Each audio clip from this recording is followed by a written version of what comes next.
বিএনপির সহ আন্তর্জাতিক সম্পাদক রুমিন ফারহানাকে সামাজিক যোগাযোগ মাধ্যমে বুলিং করা হচ্ছে বলে অভিযোগ করে জাতীয় নাগরিক পার্টি এনসিপির মুখ্য সংগঠক হাসনাত আব্দুল্লাহ বলেছেন, সবাইকে এই ধরনের চর্চা থেকে বেরিয়ে আসতে হবে। এনসিপির এই নেতা বলেন, রুমিন ফারহানাকে সাইবার বুলিং করা হচ্ছে, বিভিন্নভাবে ওনাকে নিয়ে বাজে মন্তব্য করা হচ্ছে। কোনো ব্যক্তিগত বা রাজনৈতিক মতপার্থক্যের কারণে একজন নারীকে নিয়ে বাজে মন্তব্য করা, চরিত্র হনন করা, এসব থেকে বেরিয়ে আসতে হবে।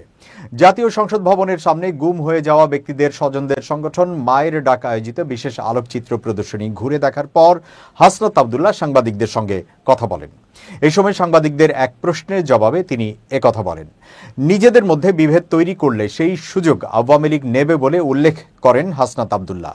তিনি বলেন, আমাদের মধ্যে মতপার্থক্য থাকবে, ভিন্ন মত থাকবে এবং সেগুলো গণতান্ত্রিক প্রক্রিয়ায় হবে এবং আমরা ফ্যাসিবাদ বিরোধী রাজনৈতিক দলগুলো আমাদের এই ছোট ছোট পার্থক্য ভুলে গিয়ে একটা সুন্দর বাংলাদেশ গড়ে তুলব। আমাদের ঐক্যটাকে অবশ্যই ধরে রাখতে হবে। বিভেদ তৈরি হলে সেগুলোকে আওয়ামী লীগ কাজে লাগাবে।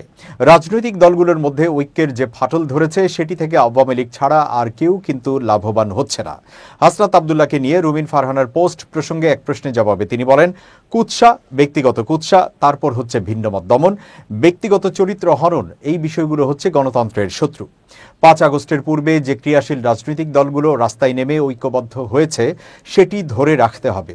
নির্বাচন প্রসঙ্গে এক প্রশ্নের জবাবে হাসনাত বলেন, নির্বাচনের সময়টা আমাদের কাছে মুখ্য নয়। সেটা ফেব্রুয়ারিতে হতে পারে, সেটা প্রয়োজনে ডিসেম্বরে হতে পারে, সেটা প্রয়োজনে আগামীকালও হতে পারে। আমার চাওয়া সংস্কার প্রস্তাব ও প্রস্তাবনাগুলোর আইনি কাঠামো নিশ্চিত করা।